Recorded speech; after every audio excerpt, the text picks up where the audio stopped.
സുമി മേഖലയിൽ റഷ്യൻ ആക്രമണത്തിൽ 34 പേർ കൊല്ലപ്പെട്ടിരിക്കാമെന്ന ഒരു വാർത്തയുണ്ട്. ഇതിന് പിന്നിൽ റഷ്യക്കെതിരെ വലിയൊരു ആരോപണവുമായി ഉക്രൈൻ വന്നിരിക്കുകയാണ്. ഞങ്ങളുടെ ആളുകളും കുട്ടികളും കൂടുതലുള്ള ഒരു സ്ഥലത്ത് റഷ്യ അറിഞ്ഞുകൊണ്ടാണ് ഇത്തരം ഒരു ആക്രമണം നടത്തിയത്. അവരുടെ ഈ ആക്രമണത്തിന്റെ ഫലമായി ഇതിൽ മരിച്ചവർ പലരും കുട്ടികളും സാധാരണക്കാരും ആണ്. സൈനികർ ഈ ആക്രമണത്തിൽ അധികമൊന്നും കൊല്ലപ്പെട്ടിട്ടില്ല എന്ന് റഷ്യക്കെതിരെ ഒരു വലിയ ആരോപണം ഉന്നയിച്ചു. കൂടാതെ യൂറോപ്യൻ യൂണിയൻ നേതാക്കൾ റഷ്യക്കെതിരെ ആരോപണവുമായി മുന്നോട്ട് വന്നു. കൂടാതെ ഇതൊരു വലിയ യുദ്ധക്കുറ്റമാണ്. ഉടൻ തന്നെ റഷ്യയുടെ ഈ യുക്രൈൻ യുദ്ധം അവസാനിപ്പിക്കണം. ഇല്ലെങ്കിൽ വ്ളാഡിമിർ പുടിനെ യുദ്ധക്കുറ്റത്തിന് വേണ്ടി അറസ്റ്റ് ചെയ്യേണ്ടി വരും എന്ന് മാക്രോൺ പറഞ്ഞു. ഇവയെക്കുറിച്ചെല്ലാം നമുക്ക് ഈ വീഡിയോയിലൂടെ വിശദമായി അറിയാം.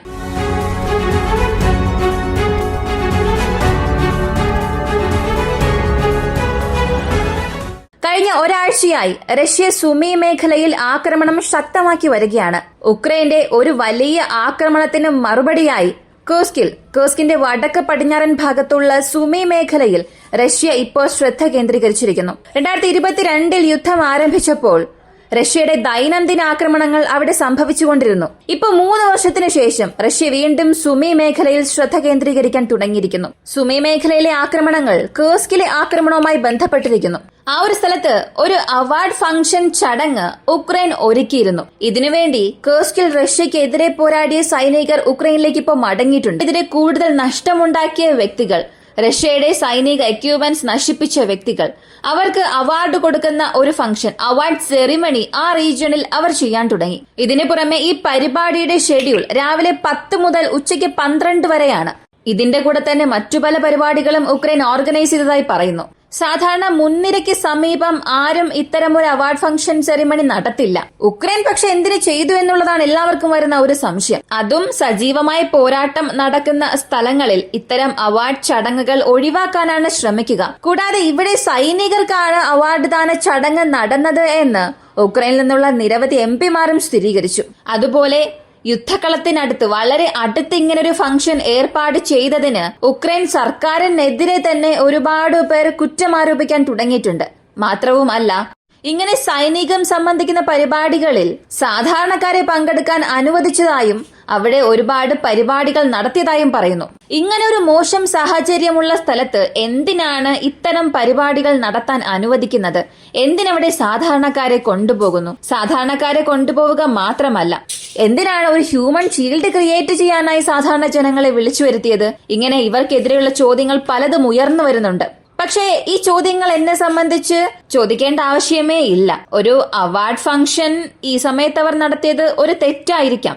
പക്ഷേ നമ്മുടെ നാട്ടിലൊക്കെ ഒരു ഫംഗ്ഷൻ നടക്കുകയാണ്, എന്തെങ്കിലും ഒരു ക്യാമ്പയിൻ നടക്കുന്നുവെന്നുണ്ടെങ്കിൽ അവിടെ ഒരുപാട് പരിപാടികൾ നടത്തും, ആ പ്രദേശത്തുള്ള ജനങ്ങളെ ഇൻവൈറ്റ് ചെയ്യും. ഇതൊക്കെ സംഭവിക്കുന്ന കാര്യമാണ്. ഉക്രൈനും ഇത് ചെയ്തത് തെറ്റല്ല. എന്നാൽ ഉക്രൈൻ ചെയ്ത ആ ഒരു സാഹചര്യം, സമയം, അതാണ് തെറ്റായി മാറിയിരിക്കുന്നത്. റഷ്യക്ക് ഇത് വളരെ ഈസി ആയിട്ടുള്ള ഒരു കോർഡിനേറ്റ്സ് ലഭിക്കാൻ കാരണമായി. അവിടെ അത്രയേറെ സൈനികർ ഒരുമിച്ച് ചേർന്നു. കൃത്യം പറയണമെങ്കിൽ 450-ലധികം സൈനികർ ആ ഒരു പരിപാടിയിൽ പങ്കെടുത്തു. അപ്പോ ഈ 500 സൈനികരും ഒരു സ്ഥലത്ത് ഒത്തുകൂടുമ്പോൾ അത് റഷ്യയ്ക്ക് ഒരു അധിക നേട്ടമായി തന്നെ മാറി. ഈ ഒരു സംഭവത്തിൽ 2 ഇസ്കാൻഡർ M വേരിയന്റ് ആണ് ആക്രമിക്കാൻ ഉപയോഗിച്ചിരിക്കുന്നത്. റഷ്യ നടത്തിയ ഈ ഒരു മിസൈൽ ആക്രമണത്തിൽ 22-ലധികം സൈനികർ സംഭവ സ്ഥലത്ത് തന്നെ മരിച്ചു. ഏറ്റവും പുതുതായി വന്ന വിവരങ്ങൾ പ്രകാരം ഈ ആക്രമണത്തിൽ 34 പേർ കൊല്ലപ്പെട്ടു. കൂടുതലും ഇതിൽ കുട്ടികൾ മരിച്ചിട്ടുണ്ട് എന്ന് പറയുന്നു. പക്ഷെ കൃത്യമായ കണക്കറിയില്ല. എത്ര സൈനികർ മരിച്ചു, അല്ലെങ്കിൽ മൊത്തത്തിൽ എത്ര പേർ ഈ ആക്രമണത്തിൽ കൊല്ലപ്പെട്ടു, ഒന്നും അറിയില്ല. ഇതിലിപ്പോ പല നേതാക്കൾ റഷ്യക്കെതിരെ സംസാരിച്ചാലും ഉക്രൈനിലെ പൊതുജനങ്ങൾ അല്ലെങ്കിൽ ആ പ്രദേശത്തെ ഗവർണർ, അവർ പോലും ഇപ്പൊ ഉക്രൈനെ കുറ്റപ്പെടുത്താൻ തുടങ്ങിയിട്ടുണ്ട്. ഇങ്ങനെ ഒരു സ്ഥലത്ത് ഇത്തരം ഒരു പരിപാടി നടത്തണം എന്നുണ്ടെങ്കിൽ അത് രഹസ്യമായി തന്നെ സൂക്ഷിക്കുകയുള്ളൂ. സൈന്യത്തിലെ സൈനികർക്കായി ഒരു ചടങ്ങ് നടത്തുന്നു എന്നുള്ളത് തന്നെ തെറ്റാണ്. പക്ഷെ അത് രഹസ്യമായി സൂക്ഷിക്കണമായിരുന്നു. ഇങ്ങനെ ഒരു സ്ഥലത്ത് ഇത്രയധികം സൈനികരെ വിന്യസിപ്പിക്കുന്നത് റഷ്യയ്ക്കൊരു വലിയ നേട്ടമായി തന്നെ മാറും. റഷ്യയ്ക്ക് ആവശ്യമായ ഒരു ടാർഗറ്റ് കോർഡിനേറ്റ്സ് ഇവിടെ ഉക്രൈൻ തന്നെ നൽകിയിട്ടുണ്ട്. ഉക്രൈൻ സർക്കാരിനെയും ഉക്രൈൻ എംപിമാരെയും കുറിച്ച് ഉക്രൈൻ തന്നെയാണ് കാര്യങ്ങൾ പറഞ്ഞത്. ഏകദേശം ഒരു 10-15 എംപിമാർ അവിടെ ഉണ്ടെന്നും പറഞ്ഞു. ഈ ഫംഗ്ഷൻ നടക്കുന്നതിന് 2-3 ദിവസങ്ങൾക്ക് മുൻപ് തന്നെ ഇങ്ങനെ ഒരു ഫംഗ്ഷൻ നടക്കാൻ പോകുന്നു എന്നുള്ള ക്ഷണക്കത്ത് നൽകിയിട്ടുണ്ടായിരുന്നു. അപ്പോ ഇതൊരു ഈസിയായ ടാർഗറ്റ് കോർഡിനേറ്റ്സ് ആയി റഷ്യക്ക് മാറി. ഉക്രൈന്റെ ഈ ഒരു തെറ്റുമൂലമാണ് ഇത്തരമൊരു ദുരന്തം തന്നെ സംഭവിച്ചത്. ഇങ്ങനെ ഉക്രൈൻ സർക്കാരിനെ കുറ്റപ്പെടുത്താൻ തുടങ്ങിയിരിക്കുന്നു. ഉക്രൈൻ സർക്കാരിനെ കുറ്റപ്പെടുത്തുന്നതിനേക്കാൾ നല്ലത് ഒരു വ്യക്തിയെ കുറ്റപ്പെടുത്തുന്നതായിരിക്കും. കാരണം ഇതെല്ലാം രഹസ്യമായി സൂക്ഷിക്കണമായിരുന്നു. ഒരു സൈനിക താവളത്തിലോ അല്ലെങ്കിൽ ഒരു മിലിറ്ററി ഇൻഫ്രാസ്ട്രക്ചറിലോ ഇത് നടത്തണമായിരുന്നു. പക്ഷെ അങ്ങനെ ഒന്നും തന്നെ ഇല്ലാതെ പൊതുജനങ്ങളെ വിളിച്ചുകൂട്ടി ഇത്രയും പേരുള്ള സ്ഥലത്ത് 500 സൈനികരെ കൊണ്ടുവരുന്നു. പ്രധാനപ്പെട്ട പട്ടാളക്കാരെ കൊണ്ടുവരുന്നു. മുൻപ് തന്നെ പുടിൻ പറഞ്ഞിരുന്നു കേർസ്കിലേക്ക് നുഴഞ്ഞു കയറിയ ഒരു സൈനികരെ പോലും വെറുതെ വിടില്ല എന്ന്. അപ്പോ അങ്ങനെ കേർസ്കിൽ നുഴഞ്ഞു കയറിയ സൈനികരെ തന്നെ വിളിച്ചു വരുത്തി അവിടെ ഒരു ഫംഗ്ഷൻ നടത്തുകയാണെങ്കിൽ അതിലും ഈസിയായ വേയിൽ നിങ്ങൾക്ക് ടാർഗറ്റ് ഒരിക്കലും ഇനി റഷ്യക്ക് നൽകാനേ സാധിക്കില്ല. ഇതോടുകൂടി അവസാനിച്ചത് തന്നെ വലിയ കാര്യമാണ്. വീണ്ടും കൂടുതൽ മിസൈൽ സ്ട്രൈക്ക് സംഭവിച്ചിരുന്നെങ്കിൽ ഈ ഒരു മരണനിരക്ക് 3 ഡിജിറ്റ് ആയേനെ. ഇപ്പൊ മാക്രോൺ അല്ലെങ്കിൽ ജർമ്മനിയിലെ രാഷ്ട്രീയക്കാർ, ബ്രിട്ടീഷിലെ സ്റ്റാർമർ ആയാലും ഇവർ 3 പേരും ചേർന്ന് ഒരേ കാര്യമാണ് പറഞ്ഞത്. റഷ്യ ഉക്രൈൻ യുദ്ധം നിർത്തലാക്കേണ്ടത് നിർബന്ധമാക്കണം, സമാധാനത്തിലേക്ക് റഷ്യ നിർബന്ധിതരാകണം എന്ന് വളരെ വ്യക്തമായി തന്നെ അവർ പറഞ്ഞു. കൂടാതെ ട്രംപ് അദ്ദേഹം എന്ത് ചെയ്തു എന്നറിയണ്ടേ? ഇന്നലെ അദ്ദേഹം തന്റെ എയർഫോഴ്സിന് ഒരു ഇന്റർവ്യൂ കൊടുത്തു. റഷ്യ ഇങ്ങനെയാണോ ചെയ്തത്? ഇത് ഒരു വലിയ തെറ്റ് തന്നെയാണ്. അതും പാം സൺഡേയിൽ നടന്ന ഈ ഒരു ആക്രമണം റഷ്യയുടെ ഒരു ബിഗ്ഗസ്റ്റ് മിസ്റ്റേക്ക് ആണ്. ഈ യുദ്ധം നടക്കുന്നത് തന്നെ വലിയൊരു തെറ്റാണ്. ഇതിന് മുൻപുണ്ടായിരുന്ന അഡ്മിനിസ്ട്രേഷന്റെ തെറ്റ് കാരണമാണ് ഈ യുദ്ധം ഇപ്പോഴും തുടർന്നു കൊണ്ടുപോകുന്നത്. അപ്പൊ എത്രയും പെട്ടെന്ന് ഈ യുദ്ധത്തെ പൂർണ്ണമായും അവസാനിപ്പിക്കണം എന്ന് പറഞ്ഞു. ഈ നടന്ന ആക്രമണത്തെക്കുറിച്ച് അദ്ദേഹം ഒന്നും തന്നെ പറഞ്ഞില്ല. അല്ലെങ്കിൽ ഇതിനെതിരെ അമേരിക്ക എന്ത് ചെയ്യാൻ പോകുന്നു ഇതൊന്നും പറഞ്ഞിട്ടില്ല. സത്യം പറഞ്ഞാൽ ട്രംപ് ഇതിനെക്കുറിച്ചൊന്നും സംസാരിക്കില്ല. കുറഞ്ഞത് ഒരു വാക്കിലൂടെയെങ്കിലും ഒരു അപലപനം അറിയിക്കാമായിരുന്നു. അതുപോലും ചെയ്തിട്ടില്ല. അപ്പോ ഇതിനെതിരെയും ഒരുപാട് റിപ്പോർട്ടേഴ്സ് ചോദ്യം ചോദിക്കാൻ തുടങ്ങി. തെറ്റാണെങ്കിൽ അത് ആരുടെ തെറ്റാണ്? റഷ്യ ചെയ്തതാണോ തെറ്റ്? അല്ലെങ്കിൽ അവർ ഏത് രീതിയിലാണ് ചെയ്തത്? നിങ്ങൾ ഇതിന് എന്ത് പറയാനാണ് ഉദ്ദേശിക്കുന്നത് എന്ന് ചോദിച്ചപ്പോൾ ട്രംപ് പറഞ്ഞത് റഷ്യ ഈ ഒരു അറ്റാക്ക് ചെയ്തത് തെറ്റല്ല, അവിടെ സിവിലിയൻസ് ഉണ്ടോ ഇല്ലയോ എന്നറിയാതെ ആക്രമിച്ചതാണ് തെറ്റ് എന്ന്. അപ്പോ ഇവിടെ അമേരിക്കയെ സംബന്ധിച്ച് അമേരിക്കയുടെ നിലപാട് ഉക്രൈൻ വിഷയത്തിൽ ഇതാണ്. ഇതിനേക്കാൾ വ്യക്തമായി ആർക്കും ഇത് പുറത്തു പറയാനേ സാധിക്കില്ല. അമേരിക്കയുടെ നിലപാട് ഇതിനേക്കാൾ വ്യക്തമായി ആർക്കും കാണിച്ചു തരാനും സാധിക്കില്ല. നാളെ ഇതിലും വലിയ ഒരു ഡ്രോൺ ആക്രമണം നടന്നാലും അല്ലെങ്കിൽ ഒരു മിസൈൽ ആക്രമണം നടന്നാലും ട്രംപ് തീർച്ചയായും ഒരു പേരിന് വേണ്ടി എന്തെങ്കിലുമൊക്കെ സംസാരിക്കും. അല്ലാതെ പുടിനെതിരെയോ റഷ്യക്കെതിരെയോ 100% അല്ലെങ്കിൽ 200% അദ്ദേഹം വലിയൊരു സ്റ്റേറ്റ്മെന്റ് പുറത്തു വിടുകയില്ല. ഇനി അങ്ങനൊരു സ്റ്റേറ്റ്മെന്റ് പുറത്തു വന്നാലും പ്രായോഗികമായി അത് സംഭവിക്കുകയുമില്ല. അതാണ് റഷ്യക്കും അമേരിക്കയ്ക്കും ഇടയിൽ, അതായത് ഈ 2 ഭരണാധികാരികൾക്കും ഇടയിലുള്ള ഒരു പരോക്ഷമായ ബന്ധം. ഇത് മാത്രം അല്ല, മറ്റൊരു കാര്യം കൂടെ പറഞ്ഞു. അമേരിക്കയുടെ നിയന്ത്രണത്തിൽ ഉക്രൈന്റെ ഗ്യാസ് പൈപ്പ് ലൈൻ കണക്ഷൻസ് വരണം. ഏത് ഗ്യാസ് പൈപ്പ് ലൈൻ എന്നറിയണ്ടേ? ഈ ടൗൺ ഓഫ് സ്വിറ്റ്സയിൽ നിന്ന് ഉക്രൈൻ വഴി യൂറോപ്യൻ യൂണിയനിലേക്ക് പോകുന്ന ഹംഗേരി, സ്ലോവാക്യ ഈ രാജ്യങ്ങളിലേക്ക് പോകുന്ന ഗ്യാസ് ഫോമിന്റെ പ്രധാനപ്പെട്ട പൈപ്പ് ലൈൻ ഇത് ഞങ്ങളുടെ നിയന്ത്രണത്തിൽ വരണം എന്നാണ് ചോദിച്ചിരിക്കുന്നത്. ഇതൊരു $1 മില്യൺ ബിസിനസ് ആണ്. ഒരു വർഷത്തേക്ക് ഈ ഒരു ഗ്യാസ് കടത്തിവിടാൻ അനുവദിക്കുന്നത് കൊണ്ട് തന്നെ ഒരുപാട് ലാഭം ഉക്രൈന് ലഭിക്കുന്നുണ്ട്. സോവിയറ്റ് കാലഘട്ടം മുതലേ നൽകിയിട്ടുള്ള പൈപ്പ് ലൈൻ ആണ് ഇത്.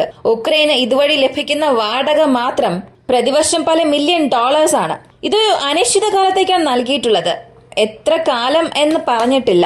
ഇത് ഞങ്ങളുടെ നിയന്ത്രണത്തിലേക്ക് തരണം എന്ന് മാത്രമാണ് അമേരിക്ക ആവശ്യപ്പെട്ടിരിക്കുന്നത്. സത്യം പറഞ്ഞാൽ ഇത് വലിയൊരു മൂവ് തന്നെയാണ്. 1200 കിലോമീറ്റർ നീളമുള്ള ഒരു പൈപ്പ് ലൈൻ. ഈ 1200 കിലോമീറ്റർ ഉക്രൈൻ എടുത്ത് അമേരിക്കയ്ക്ക് നൽകുകയാണെങ്കിൽ ഉക്രൈനെ 2ആയി വിഭജിക്കുന്നത് പോലെയാകും. കാരണം ഈ ഗ്യാസ് പൈപ്പ് ലൈൻ ട്രാൻസ്മിറ്റ് ആകുന്നത് തന്നെ അങ്ങനെ ഒരു മാപ്പിലാണ്. ഇതിനെ ചുറ്റി അമേരിക്ക അവരുടെ സർവൈലൻസ് അധികമാക്കും. ഈ ഗ്യാസ് മീറ്ററിംഗ് സ്റ്റേഷൻസ് അവിടെ ഉണ്ട്.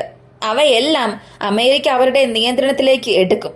അവിടെ അമേരിക്കയുടെ കമ്പനികൾ വരികയാണെങ്കിൽ സുരക്ഷയ്ക്ക് വേണ്ടി അമേരിക്കയുടെ സൈന്യവും വരും. അപ്പോ ഈ വരാൻ പോകുന്ന 4 വർഷത്തിൽ ഉക്രൈനെ ഏതെല്ലാം രീതിയിൽ ചൂഷണം ചെയ്യാൻ സാധിക്കുമോ അതെല്ലാം ചെയ്യും. കാരണം ഇതിനകം പല $1 ബില്യൺ മതിപ്പുള്ള മിനറൽ ഡീൽ ഉക്രൈൻ സൈൻ ചെയ്യണമെന്ന് ട്രംപ് നിരന്തരം ആവശ്യപ്പെടുന്നുണ്ട്, ഭീഷണിപ്പെടുത്തുന്നുണ്ട്. കൂടെ തന്നെ വീണ്ടും ഉക്രൈന്റെ പക്കൽ നിന്നും ഏതൊക്കെ രീതിയിൽ അവരുടെ വിഭവങ്ങൾ സ്വന്തമാക്കാൻ കഴിയുമോ എല്ലാത്തിന്റെയും ഒരു പദ്ധതിയായി ഇത് മാറിയിരിക്കുന്നു. അവസാനമായി റഷ്യ ഉക്രൈൻ യുദ്ധത്തിൽ 2 ദിവസത്തിന് മുൻപ് ഒരു F-16 തകർന്നു വീണിരുന്നു.